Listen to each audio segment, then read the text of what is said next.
Olá, amigos. Mais uma vez aqui estamos para apresentar o nosso podcast do Gente que Fala.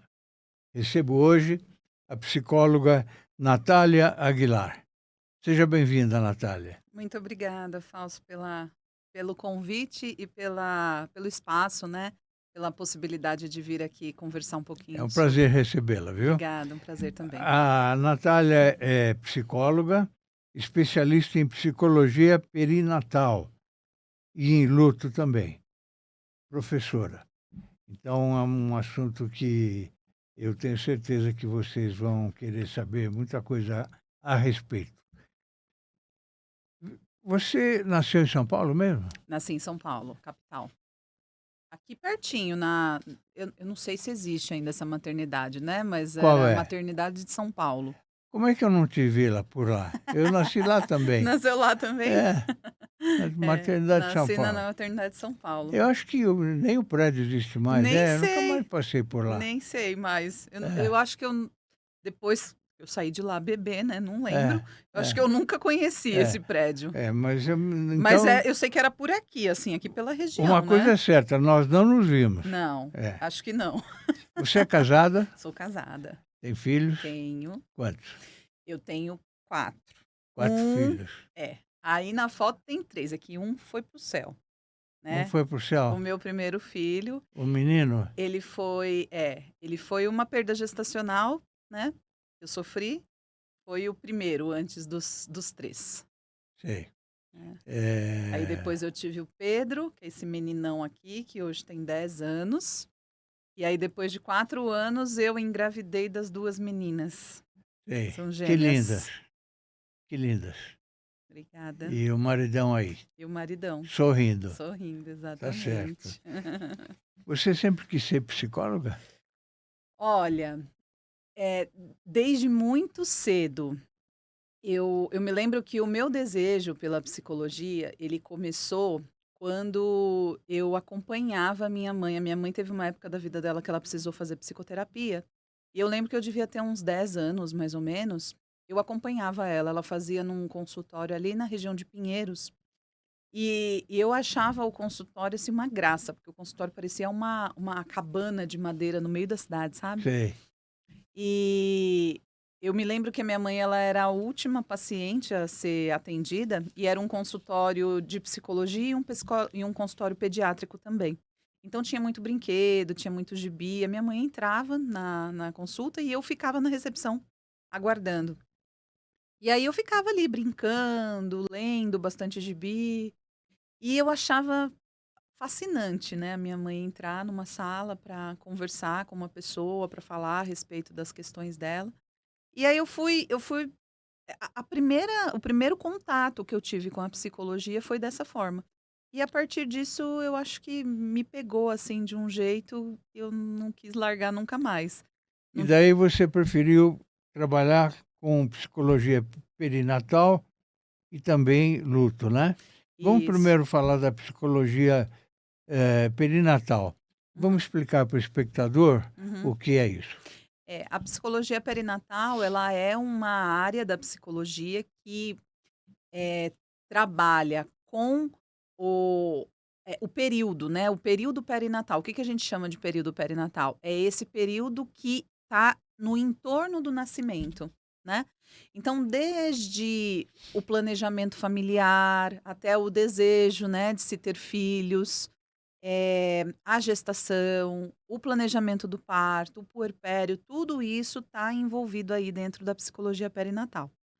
Então a gente chama de perinatal um período que toda mulher ela vai passar por esse período, tá. Independente dela ter filhos ou não, mas ela vai passar pelo período perinatal, que é esse período que ela vai, enfim, sei lá, ela vai casar, aí ela vai pensar em ter filhos ou decidir não ter filhos, né. Mais ou menos é um período que caminha junto com o período fértil da mulher, Sim. né, que envolve todas as questões que têm relação com a vinda de um bebê. Quando é gravidez, com quantos anos ela deve procurar uma assistência com você?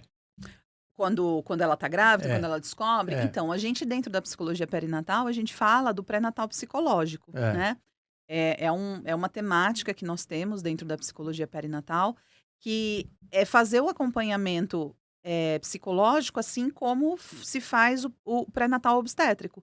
Então, a Hum. partir do momento que a mulher descobre que ela está grávida, é importante que ela procure também um psicólogo especialista em psicologia perinatal, para ela poder, porque é uma fase também que, se suscita, né, muitas emoções, Claro, né. claro. Muitos questionamentos, tem a mudança do corpo da mulher, tem a mudança hormonal que pode levar, né, a alterações aí de comportamentos. Então, eh, é indicado, né, que ela procure a orientação, né, do O primeiro parto é o mais complicado. exato. O primeiro passo é o mais complicado, que é ter essa consciência de que eu não dou conta sozinha, Sim. né. Porque geralmente a gente tem essa ideia de: "Não, eu dou conta". E vivemos numa cultura em que nós somos incentivados a isso, né, É. a dar conta, né. O sofrimento ele não tem muito espaço na nossa cultura, né. No segundo parto, a pessoa já está já conhece, né, então facilita, né. A pessoa tem mais conhecimento, apesar de ser uma nova gestação, né, que é um novo filho, muitas vezes a mulher ela pode vivenciar coisas que ela não vivenciou na primeira gestação, Aham. mas ela tem já um conhecimento, claro, né, ela tem um conhecimento porque ela já passou por um processo, É. né. E isso pode ajudar, isso é um fator de proteção, né. Natália, quais são as principais mudanças emocionais que uma mulher pode viver desde a gestação até o pós-parto? Olha, são muitas, né, essa mulher ela pode se sentir mais insegura com relação à própria aparência, né, porque assim, né, o corpo ele se modifica muito. Então, por exemplo, se a gente tem uma mulher que se preocupa muito com a estética do corpo, e aí de repente vem uma gestação em que ela ganha muito peso, por exemplo, isso pode trazer um impacto emocional importante para a vida dela. É, eh, por essa mudança, né.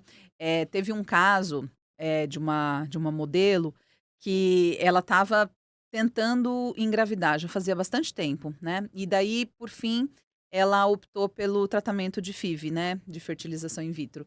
E ela conseguiu engravidar e realizou, né, o sonho da vida dela, que era engravidar, mas é uma modelo. E aí ela começou a engordar, ela começou aquilo que ela uma vida toda, né, se preocupou, que foi manter a estética do corpo, ela começou a ver aquilo se transformar, né. E aí, eu me lembro que eu vi uma entrevista dessa modelo uma época dela falando, né, o quanto que era ambivalente essa questão, porque ao mesmo tempo que ela queria muito aquele filho, né, ela também, estava triste por conta do corpo que estava se modificando, né, E há então muitas mulheres que não querem ter filho justamente por causa disso, né. exato, exatamente, né.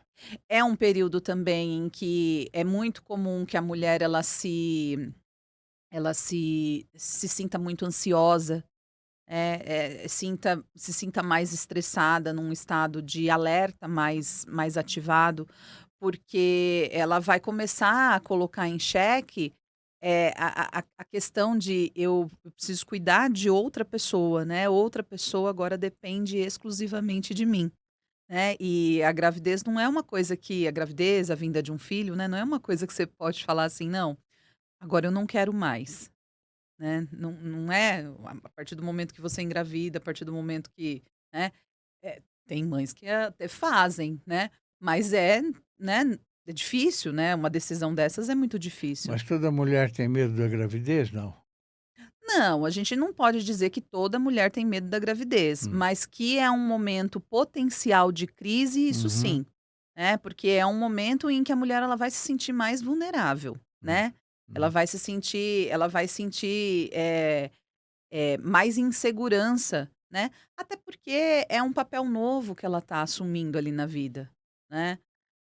Pensa, né, de repente, sei lá, né, um casal. Eu me lembro quando eu, né, antes de eu ser mãe, eu vivia minha vida livre, leve e solta com meu marido, né. Eu Sim. eu me lembro que às vezes, eh, sei lá, ele chegava do trabalho, eu parava de trabalhar e tinha um filme no cinema que estava passando 10 horas da noite, a gente pegava o carro e saía para ir no cinema, né. É.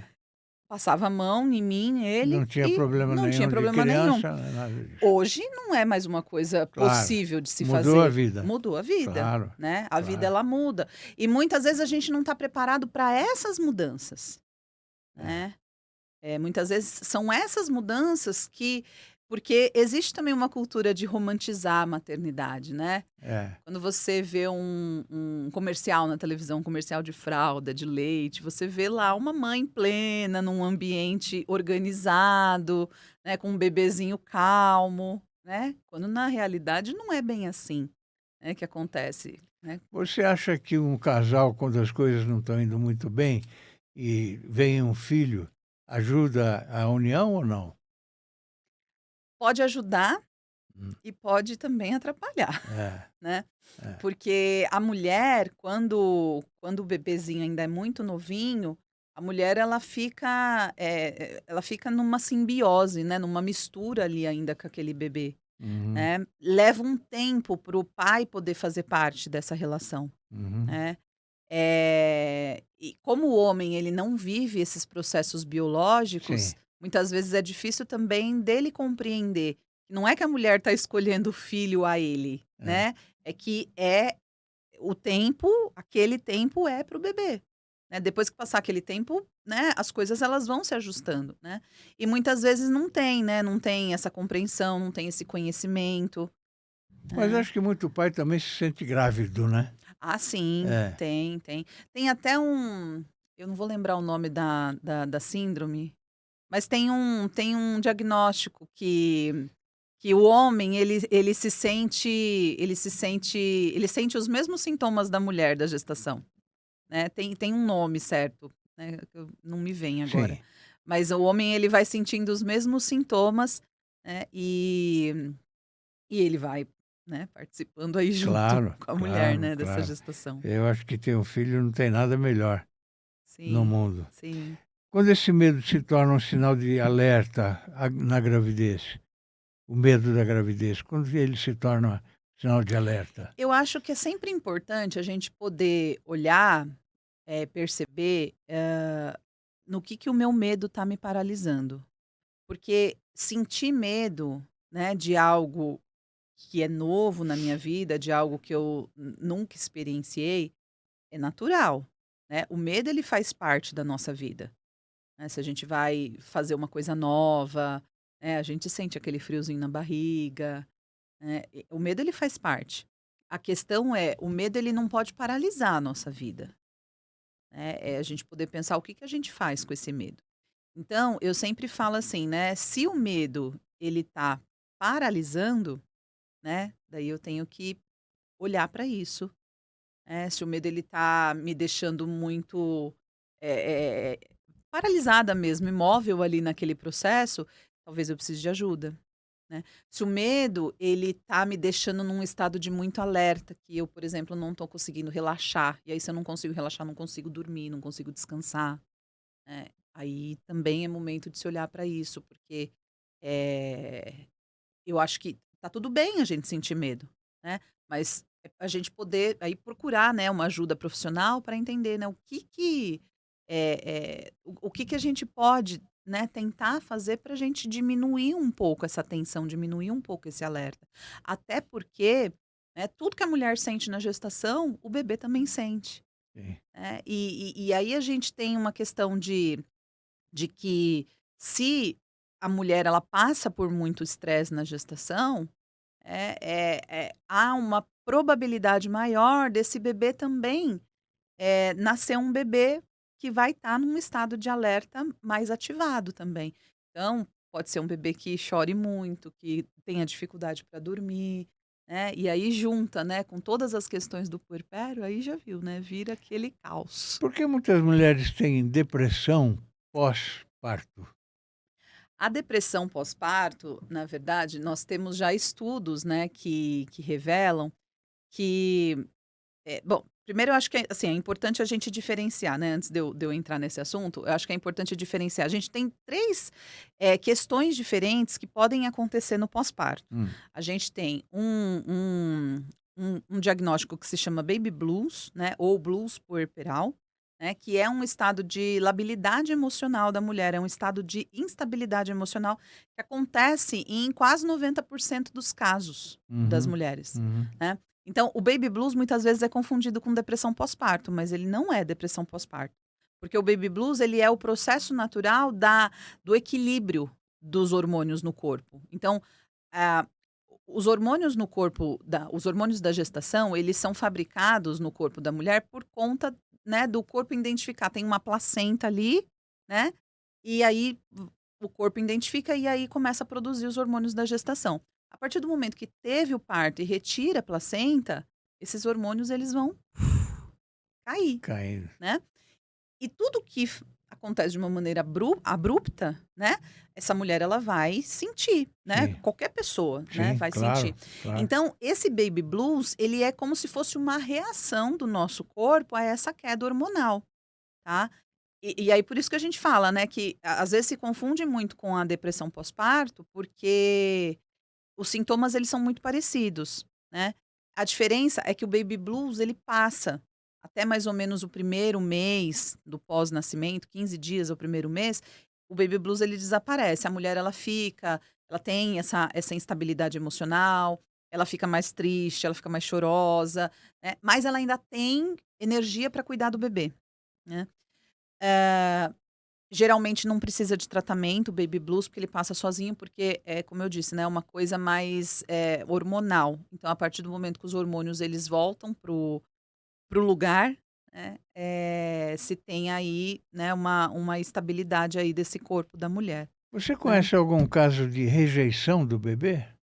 Rejeição, olha, a gente tem alguns casos, bom, recentemente teve aí, né, um caso do não de humanos, né, mas a gente teve um caso bem recente aí do macaquinho Punch, lá do Sim, Japão, né. sim. Ele foi rejeitado pela mãe dele, né, dentro da jaula do zoológico, e ele ficou andando com um macaquinho de pelúcia por muito tempo, até que uma outra macaquinha adotou ele, né.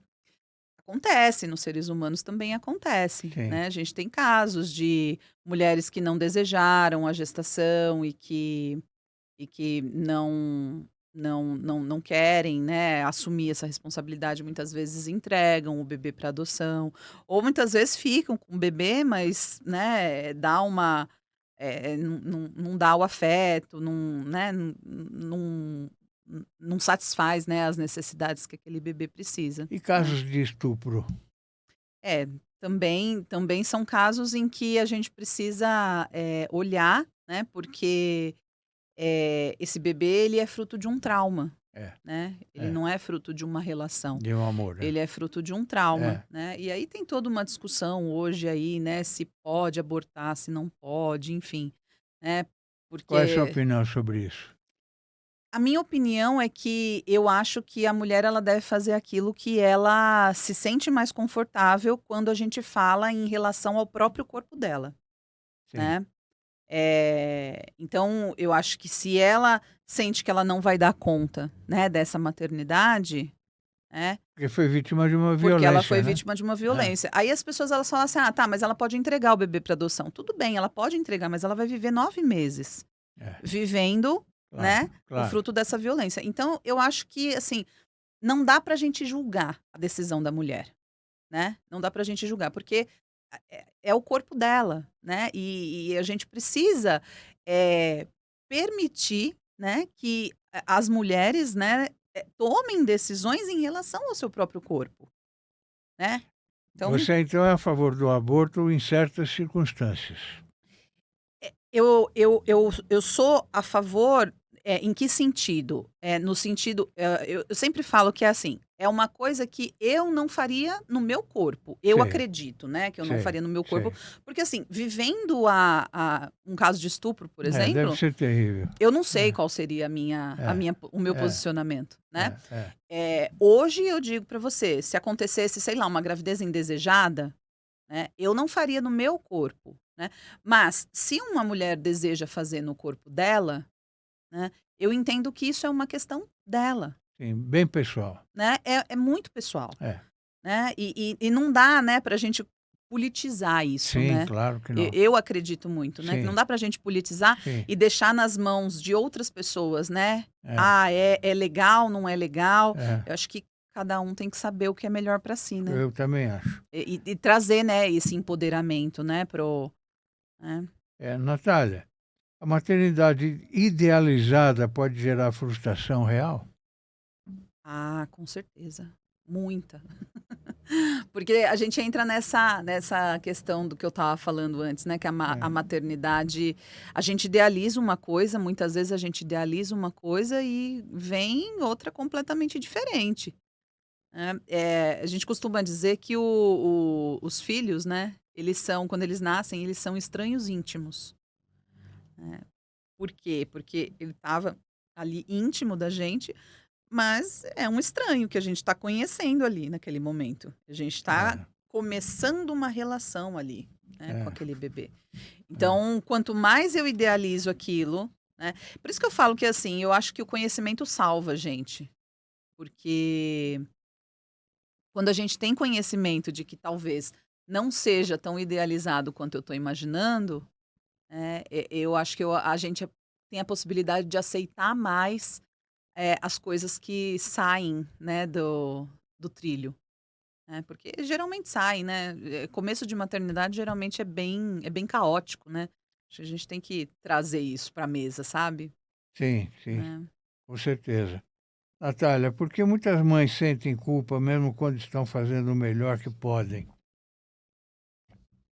porque elas acreditam que elas poderiam fazer mais, Sim, né.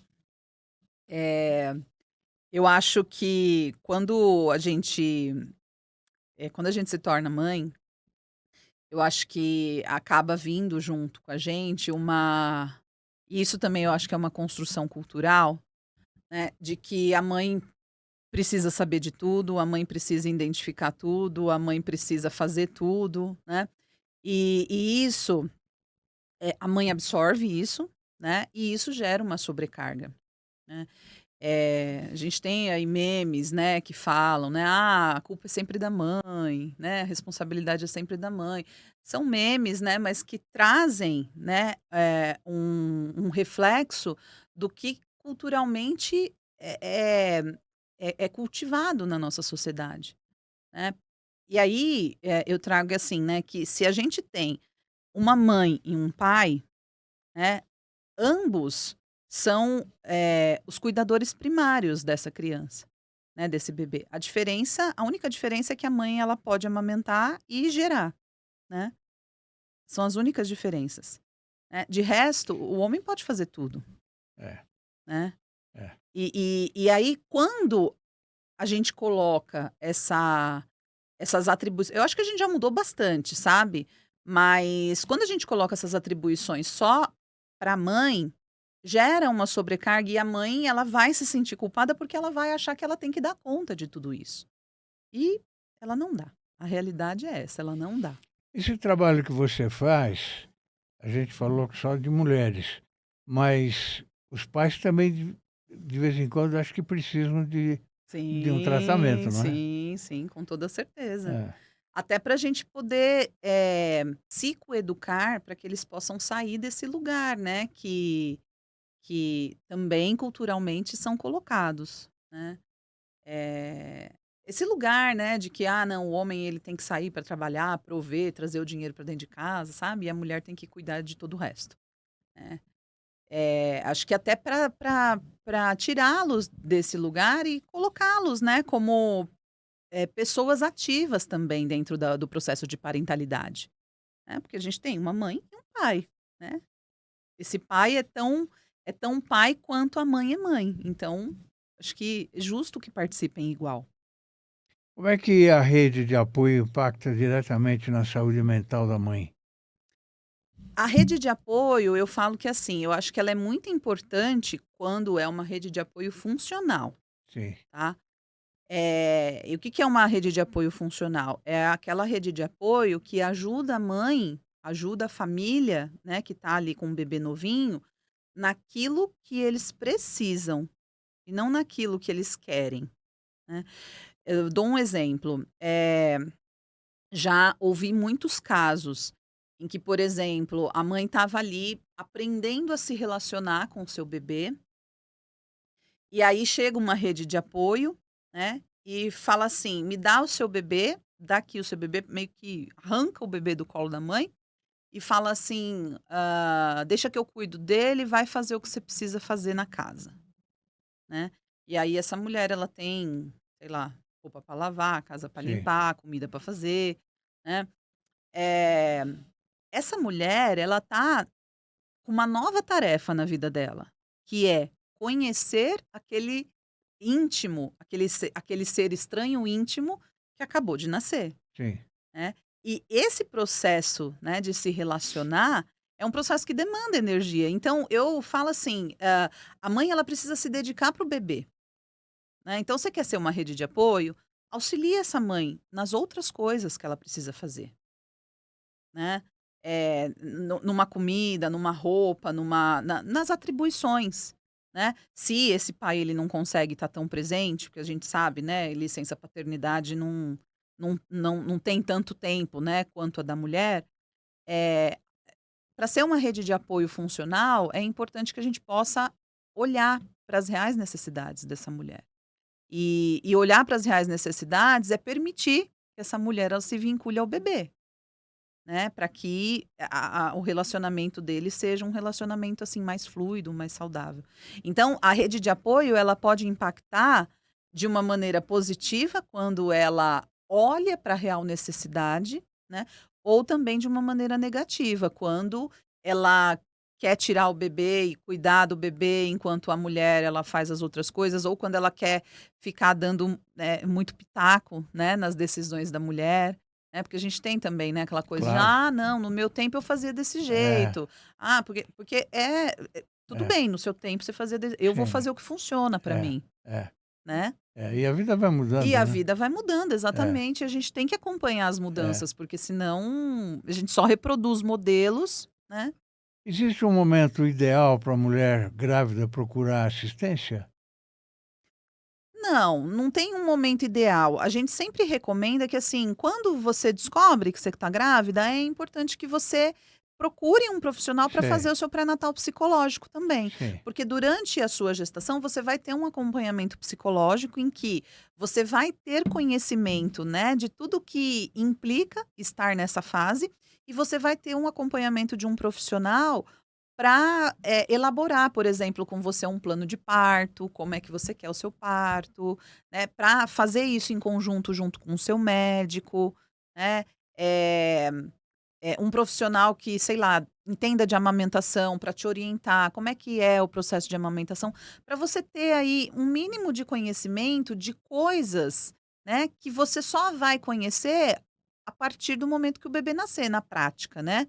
Mas se você tiver um pouquinho de conhecimento da teoria, né, isso pode te ajudar lá na frente, na hora que você tiver que tomar algumas decisões, e vamos pensar, né, no momento do parto, no momento da amamentação, essa mulher ela vai estar muito inundada de emoções. E quando a gente está muito inundado de emoções, não são bons momentos para a gente tomar decisões, né. Então é importante que se tenha um conhecimento prévio, que se façam, escolhas antes de se chegar a esses momentos em que as emoções estão à flor da pele, para que a gente possa, né, ter um pouco mais de sabedoria na hora de lidar com os problemas, com as dificuldades quando elas acontecem. nós estamos falando sobre assistência, eh, particular, mas de governo também? No governo, a gente não tem, a gente tem algumas instituições, a gente tem alguns psicólogos perinatais que fazem esse trabalho. Mas a questão, eu acredito que não seja nem tanto uma questão, governamental. Eu acredito que seja, a quantidade de psicólogos perinatais que a gente tem, né, formados. A Poucos. gente tem muito pouco, Hum. exato, a gente tem muito Por pouco. que será? É uma área que ainda, né, apesar de já ser reconhecida pelo Conselho de Psicologia, mas é uma área que é pouco difundida. Sim. Por exemplo, na faculdade a gente não tem uma disciplina que fale sobre esse período.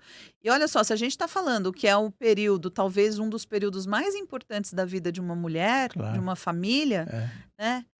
Por que não abordar, é, né? E é é. um período que impacta muito ali, né, no desenvolvimento do bebê, né, na construção ali daquele casal enquanto casal mesmo, ó, a construção da parentalidade. É um período muito importante, né? Então, é por isso que a gente bate no martelo muitas vezes, né? Que é importante, é preciso falar sobre isso. Natália, vamos falar agora um pouquinho sobre luto gestacional e neonatal. Vamos. Você teve 4 filhos e perdeu um. Isso. Nessa perda, como você administrou essa perda? Eu tive uma primeira, foi a minha primeira gestação, Sim. né? Foi uma perda gestacional precoce. Eu descobri que eu estava grávida e antes mesmo, né, de eu fazer os primeiros exames, eu tive um sangramento. E aí foi detectado que formou o saquinho gestacional, formou um embriãozinho, ele estava ali formadinho, mas não, o coraçãozinho parou de bater, né? Então, a princípio, né, foi muito difícil, né? Porque a gente não fala sobre isso, né, a gente não pensa que isso vai acontecer com a gente. Depois que isso aconteceu comigo, eu descobri inúmeras mulheres da minha família que passaram pelo que eu passei. Então, a gente fala que é um luto não reconhecido, né? Porque as pessoas passam, mas é difícil de falar, né? Porque muitas vezes tem até um certo, uma certa vergonha de se falar, né? Eu perdi um bebê, né? Muitas vezes a mulher ela fica sentindo como se ela fosse culpada daquilo, como se o corpo dela não tivesse sido capaz de gerar, Uhum. né? Então a gente acaba colocando para debaixo do tapete e a gente acaba não falando. Eu sempre que tive oportunidade falei, né? Mas nem sempre fui compreendida. A sua família composta como é hoje, ajuda na sua profissão, não é? Nesse trabalho que você faz. Sim, e assim, eu escolhi essas áreas, É, né, tanto a psicologia perinatal como o luto perinatal, muito em decorrência das minhas vivências pessoais, isso né. mesmo. Porque eu falo que assim, porque assim, eu tive a perda gestacional e depois, um ano depois eu engravidei do Pedro, né, que esse que Sim, tá com 10 anos, sim. né. Foi um puerpério dificílimo, né, foi um puerpério muito difícil, em que eu quase enlouqueci, né. Então, a partir das minhas vivências, eu falei assim, por que que se fala tão pouco nisso? Se é um negócio tão E intenso na você vida com de uma uma mulher. experiência pessoal, né? É. E aí, a partir dessas vivências, eu fui buscar estudar. Eu falo que assim, né, quando eu não encontro resposta para as coisas, eu vou estudar. Sim. Olha só, tá certo. E aí eu fui estudar, e aí eu me formei em psicologia perinatal e depois eu fiz uma especialização em luto também. O que caracteriza o luto perinatal e por que ele costuma ser inviabilizado? O luto perinatal, ele é qualquer tipo de luto que acontece dentro desse período que eu falei, né. Então, o período perinatal é esse período que envolve aí, gestação, parto, pós-parto, né, basicamente. Então, qualquer tipo de perda que a gente tenha dentro desse período é considerado, né, uma perda perinatal, um luto perinatal, né, pensando na palavra perinatal como período. Aí dentro do luto perinatal a gente tem algumas classificações, que é o aborto, né, o óbito fetal e o óbito neonatal, que são os principais. A gente tem muitos outros também, que nem, por exemplo, diagnósticos de infertilidade, eh Até quando eu faço um planejamento para engravidar numa determinada fase da vida e não consigo, ou engravido em outra, né, que não estava planejado, a gente considera luto tudo aquilo que envolve perdas de algo que foi significativo para mim. Então, houve uma perda significativa, teve luto, né? Tem luto. É, mas falando especificamente, né, do perinatal, né, que os principais, né, os que mais acontecem, é, falando, né, do abortamento, do óbito neonatal, do óbito fetal e do óbito neonatal. O processo de abortamento é até 22, 23 semanas de gestação, então ainda é considerado um processo de aborto. A partir de 22, 23 semanas de gestação é um óbito fetal. Aí a gente já tem um bebê ali, né? É um bebê que nasce e que tem que ser feito, né, os rituais fúnebres, né? Até o abortamento, a lei ela não preconiza isso, tá? Mas a partir de 22 semanas já é considerado um bebê, enfim. E aí tem os casos também dos bebês que nascem com sinais vitais, mas morrem nos primeiros 28, 27, 28 dias de vida, que é considerado um óbito neonatal. Você atende também pais que perderam filhos? Sim, sim, bastante, É? bastante. Fala um É pouquinho o meu sobre isso. público, hoje é o meu público principal. Você pergunta pais de homens ou pais no geral, mãe e pai? Mãe e pai. Mãe e pai. É o meu público principal hoje, né. É, porque É é uma dor terrível. é é uma dor É, é uma dor que a gente fala assim, né, que rompe, né, com a nossa, com aquilo que é esperado, né. Rompe com é. aquilo que é Eu perdi meu filho em 1997, uhum, com 24 anos, uhum, e era filho único. uhum, Então aí a dor é imensa, né? sim, Eu só consegui me estabilizar um pouco eh, em razão de um tratamento psiquiátrico, né? uhum, Uma psiquiatra, uma senhora, que me ajudou bastante, a mim e a minha esposa, né? uhum, uhum, Mas a gente ia separadamente. uhum, Eu ia e depois ela ia, ela conversava e eu conversava. uhum. E dizem que quando acontece isso, o casal tende a se separar, né? E conosco aconteceu, porque um joga a culpa no outro, você não devia ter deixado. O É, meu foi acidente de automóvel. aham. Não devia ter deixado ele sair, inventa um monte de Sim, coisas que a no gente fim. a gente procura, né, desculpa pra morte, né. É, exatamente, é isso. Mas eu consegui com ela me estabilizar e a gente agora vai fazer 55 anos já de casados, né. Uhum, uhum. Mas passamos por momentos muito tristes e muito complicados, Difíceis, né. complexos, né, Sim, sim. complexos. É. Nunca é fácil, É, né, perder datas são terríveis, porque sim, ainda hoje, né, sim. todas as datas são eu não ligo mais hoje para datas, Uhum, então é uma defesa minha, né. uhum.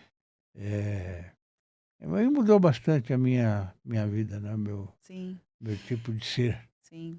Os casais eles tendem é muito comum a gente ter, né, os extremos, né. É, Ou os casais eles se unem mais, né, é, ou eles acabam se se afastando, separando. né, mas isso depende muito também, né, É, da forma de enfrentamento de cada um.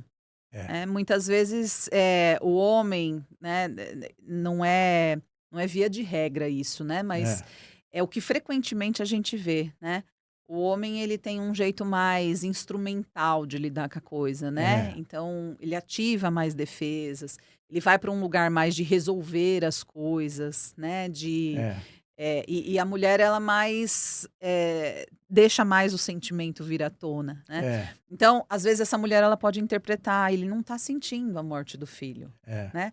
E não é isso, né, é, são só jeitos diferentes. é, E às vezes precisa de uma, né, no caso, né, de uma orientação profissional para se compreender que não é que, o pai não está sentindo ou a mãe está sentindo demais, é, mas é que cada um tem o seu jeito de expressar, é. né. E a gente não pode esquecer, né, que a gente vive numa sociedade é, que traz, né, um modelo patriarcal, né, é. ainda, E esse é um né? trabalho deve ser dolorido para você, não é? Você tem que conversar sobre isso com casais, com a mãe, com o pai. Não, não é dolorido. Não, Eu sinto como é claro que é difícil, sim, né, é difícil, são histórias tristes, né, que eu é, escuto muitas vezes, é, né, todos os dias, é. mas eu sinto que, eu passei, né, pela minha perda gestacional, e eu me senti tão desamparada quando eu passei, né, que hoje quando eu sinto que eu consigo acolher uma família, né, é uma forma de eu cuidar de mim também, Sim, né, de eu dar para o outro aquilo que eu não tive, né. sim. Não é que eu não tive, né, mas não é culpa de ninguém, né, é culpa de um modelo, né, que a gente vive, né, de uma E cultura, você consegue né. virar a chave quando vai para casa? Para não levar Consigo, o problema? consigo, Sim. consigo, consigo. É claro, a gente precisa de muita terapia também, a gente É. também precisa de muita supervisão, contato com outros colegas psicólogos também que trabalhem, né, Uhum, junto com a gente, porque senão é difícil, uhum. né, senão é Natália, está difícil. aparecendo aqui o nosso portal. Uhum, É um portal que eu tenho há 3 anos, uhum, só de artigos de personalidades notáveis e profissionais como você. uhum. Então, à sua disposição para escrever. É um portal só de artigos, tá? Tá, Então, à legal. disposição para você escrever a hora que quiser, Ah, vou tá escrever bom? sim, pode contar Eu comigo, vai ser um prazer para mim publicar artigos seus, pode contar porque o comigo. assunto que você traz aqui eu acho super importante, Ah, sim, muito pode importante, contar comigo, eu viu? escrevo sim, com todo prazer. Conheça o Prevente Mais, o plano da Prevent Senior para somar saúde. Com unidades temáticas exclusivas, cada cuidado se transforma em uma experiência única. Uma ampla rede credenciada, sempre perto de você. Remoção aérea que garante segurança em qualquer lugar. É mais confiança, mais qualidade e mais tranquilidade que só o plano pioneiro em cuidado com sêniors pode oferecer. Prevente Mais, porque cuidar bem é entregar mais. Como acolher uma mãe que perdeu um bebê sem dizer frases que machucam? É. A gente tem que desconstruir, né, a ideia de que a gente precisa, terminar uma conversa com a pessoa bem, sabe. Porque assim, quando a gente fala, né, de uma perda gestacional, neonatal, a gente escuta muitas frases, por exemplo, "Não se preocupa, logo você engravida de novo", "Não, Deus quis assim", "Ai, ó, pensa bem, já pensou se viesse com alguma deficiência?", né. Então, são frases que eu entendo quais são as intenções, né, mas eu coloco, né, que são frases que nós precisamos desconstruir, porque essas frases elas invalidam a existência desse bebê. Quando eu falo assim: "Não se preocupa, você engravida de novo", o que que eu estou fazendo? Eu tô falando: "Já já vem outro bebê, você põe no lugar desse e tá tudo certo". E não é assim que Substituir, funciona. não é? Você não Sim, eu substitui, sei que filho, não, né. é, Aquele bebê que você engravidou e você perdeu, você idealizou ele, às vezes, por anos, né. é, E aí você engravidou, concretizou e você perdeu. Às vezes é. esse bebê já tinha nome, já tinha quarto, já tinha roupinha, já tinha enfim, já tinha uma série de coisas. E você perdeu esse bebê. Eu vou Então te contar uma não coisa, dá para pôr no lugar. no meu caso, depois de alguns anos, a gente tentou adotar uma criança, Uhum. e isso é um processo meio complicado, não é? É. Você deve entender bastante disso. No final das contas, uma psicóloga disse para mim e para minha esposa: "Vocês não têm condições de adotar. Está na cabeça de vocês a substituição. É. E não é isso que vai ajudar nem a pessoa Nem a pessoa, criança nem a criança, e nem nem a vocês. vocês. Exatamente. Então, aí decidimos por não adotar, É. né. E são casos que É, chegam também para mim, é, né, no caso de, às vezes, de pais enlutados, né, é, que querem adotar. E aí, eu acho que tudo bem, se for desejo, né, mas primeiro a gente precisa passar por um processo para a gente cuidar desse luto, sim, né, para esse luto ficar num lugar confortável, né? E que você É. possa agregar uma outra pessoa na sua família e É. não colocar ela no lugar do filho que morreu, É, né? é isso mesmo. Existe tempo certo para viver o luto, Hum. Natália? Não, não tem. Podia ter, né? É, Podia ter uma receitinha, né? Um é, tempo ali, né? Mas não tem. não tem, né? Eu sempre falo que, para mim, luto é para sempre, né? É. A gente cuida de luto, né? A gente não cura luto. Antigamente as pessoas, as mulheres principalmente, ficavam de preto 6 meses, Uhum, por aí, né? sim. Tem algumas Isso religiões que acabou, né, eu ficam, acho. não, mas tem É. algumas religiões que ainda ficam, né? Que são mais tradicionais, né? Mas hoje a gente não vê tanto isso, né? Não. Hoje a gente não vê tanto isso. Essa ideia do preto é engraçado, né? Porque ela surgiu lá atrás. Hoje a gente fala no preto como luto, né? Então a gente vê a pessoa de Sim, preto, aquela pessoa tá de luto, né? sim, Mas lá atrás, quando foi sendo construída essa ideia, né, do usar preto, o preto, na verdade, ele era usado porque as pessoas elas começaram a acreditar, isso bem lá atrás, né, em sim, outros sim, tempos. sim. As pessoas elas começaram a acreditar que a pessoa quando morria ela ficava pairando ali, né, espíritos ficavam pairando, então eles usavam o preto para espantar esses espíritos. Uhum, Então a primeira ideia do preto ela surgiu disso, né. uhum, E aí com o passar do tempo ela foi se transformando nessa coisa do luto, né, de você uhum, estar de preto, você tá de luto, né. uhum. Mas hoje eu acho que a gente não vê tanto, né, e é isso, né, cada um tem a sua maneira e o seu tempo, né, para viver o luto. Como lidar com datas comemorativas após uma perda gestacional ou neonatal? Eu Eu eu falei de datas até agora. Isso. Eu acho que em qualquer circunstância, né, É, é importante que eu acho que assim, né, o que que difere, né, o teu filho ele viveu 24 anos? 24. Seu filho viveu 24 anos, então você tem memórias, né, dele Sim, por claro. 24 anos da vida Trabalhava dele, comigo, né. inclusive. É, Por 24 anos da vida dele você criou memórias, né. é, Quando a gente fala de um bebezinho que morreu dentro da barriga, é, não se tem tempo para é. isso, É né. diferente, né? Então, tem particularidades. Não é que seja mais fácil ou mais difícil, mas existem algumas particularidades nesse tipo de luto. Mas, Aham, em relação às datas, eu acho que sempre, né, a gente precisa respeitar a gente. é. Porque datas de aniversário, aniversário de nascimento, aniversário de morte, Dia das Mães, Dia dos Pais, Ixi, Maria. Natal, esse tipo de datas são datas que vão mexer. É. E que geralmente no primeiro ano, não é que tem uma regra, mas que geralmente o primeiro ano é o mais difícil, porque é a primeira vez, né, que você está passando, né, por aquele ano sem a pessoa, É. né. Até hoje eu não gosto de datas. Faz Uhum, 28 anos, né? Não, uhum, não gosto. uhum. Natália, vamos falar um pouquinho dos seus livros. Vamos lá. Este aqui, Psicologia Perinatal. O que você fala neste livro? Olha só, apareceu todos eles aí. Olha aí.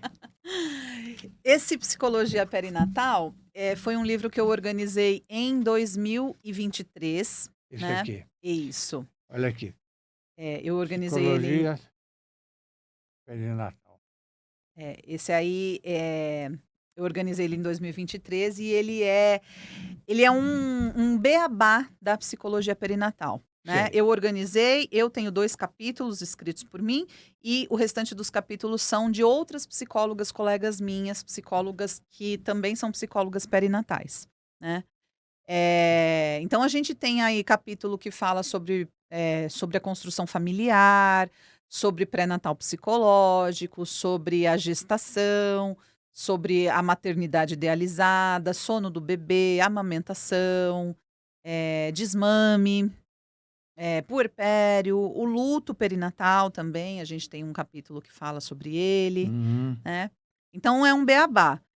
Esse daí é o volume 1, o volume 2 está quase saindo, eu não trouxe porque eu não tenho ele impresso ainda, Sei. né, mas a gente E vai ter o volume onde é que 2 as também. pessoas podem encontrar? Podem encontrar comigo, né, no meu Instagram, @Natália Aguilar, psicóloga, Natália, termina com A e começa com outro A, Aguilar, Sei. né, São 2 psicóloga, As. são 2 As, Natália Aguilar. É.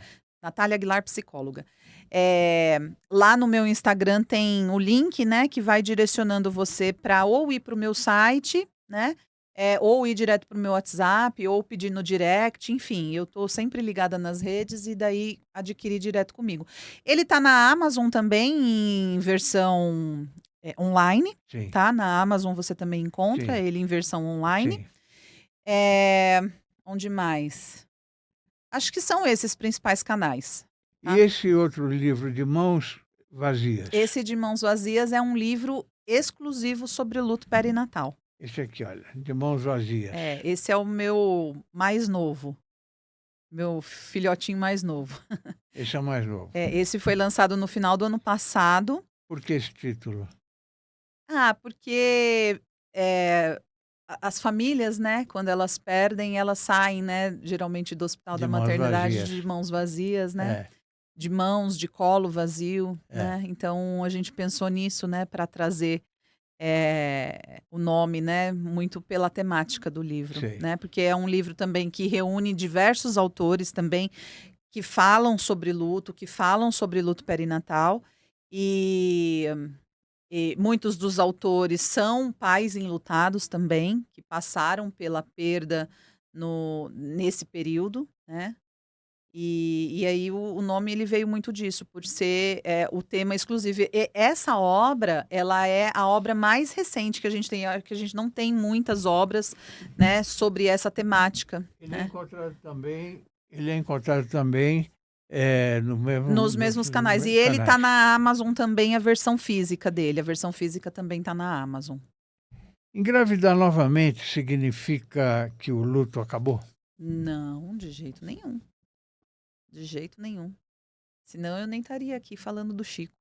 Sim, O Chico exatamente. foi meu primeiro filho, né? Sim, sim, Eu não estaria aqui falando dele, sim, né? claro. E tive 3 depois, né?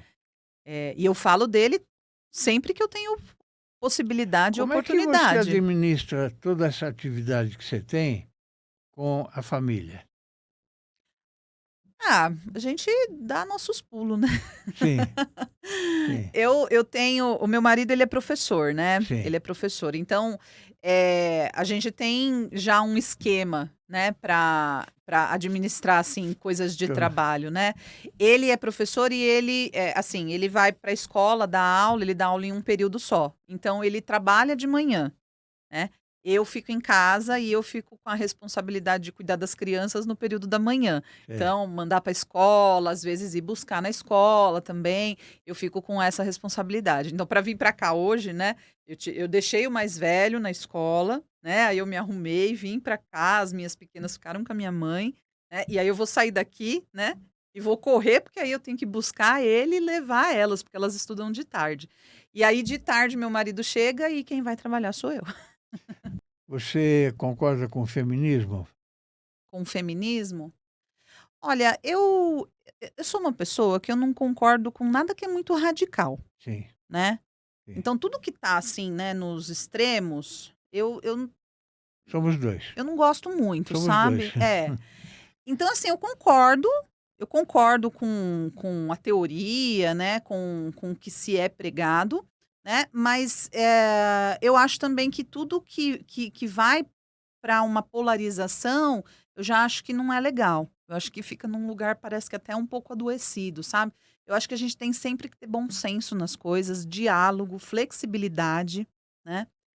Eu entendo da onde vem, né, esse movimento do feminismo e acho que é importante, né, se ter movimentos assim para que a mulher ela consiga ocupar o seu lugar no mundo, né. Mas é isso, eu acho que nem machismo e nem feminismo, né, nada ao extremo. Sim. Por que a gravidez após perda costuma ser marcada por medo constante? Porque a mulher, a família, né, ficam com medo, né, de acontecer de novo. Porque primeiro a gente não espera, né, que acontece. Aí uma vez que aconteceu, nós somos atravessados por essa experiência, a gente engravida de novo, a gente não vai esquecer que a gente perdeu o primeiro, né. A gente não vai esquecer, a gente vai, sempre, se lembrar e às vezes ficar com medo, né. Às vezes essa mulher ela perde porque ela tem algum diagnóstico e aí ela precisa fazer um tratamento para segurar o bebê, por exemplo, né? Em casos, por exemplo, de trombofilia, que é um diagnóstico que se tem, é uma doença autoimune que o corpo ele doenças autoimunes são assim, né, o corpo ele começa a combater, né, coisas que não são para ele combater, né. Então, quando ele percebe que tem a gravidez, né, ele começa a combater o bebê, porque ele acha que é o corpo o sistema imunológico não está funcionando direito, e aí ele começa a trabalhar para expulsar esse bebê do corpo da mulher. Então a mulher tem que fazer um tratamento, tem que tomar medicação para isso não acontecer, né. Então, essa mulher ela vai ficar essa família vai ficar num estado de Esse alerta. lado psicológico é muitíssimo importante, né? Nossa, demais, demais, demais.